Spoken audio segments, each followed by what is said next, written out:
صباح الخير يا فندم. صباح النور. كنت عايز استثمر فلوسي لو سمحت. وماله؟ اتفضل. كام فلوسك يعني؟ 5. ايه؟ 5؟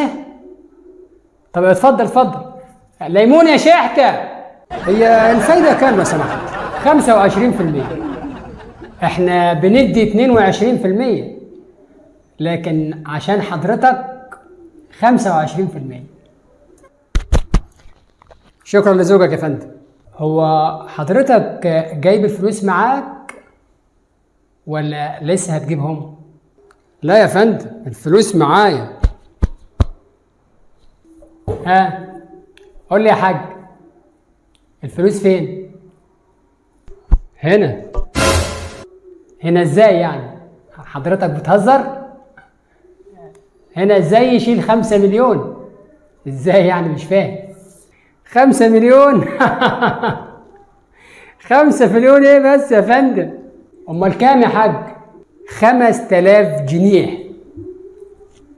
ايه؟ 5000 ايه؟ جنيه. جنيه جن لما يلخبطك يا اخي. وسيبني عمال اقول لك اتفضل يا فندم واستريح يا فندم وليمون يا شحته، وفي الاخر تقول لي 5000 جنيه. في ايه يا فندم؟ امشي يا ابني هنا، يلا يلا غور.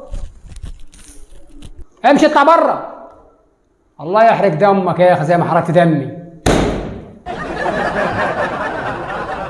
5000 جنيه جاي وانا اللي فاكرهم 5 مليون. وانت التاني برضك تغيظ. 5 مليون ايه؟ هو حد لاقي يوقف في الايام السوداء اللي احنا فيها دي لما يحط 5 مليون؟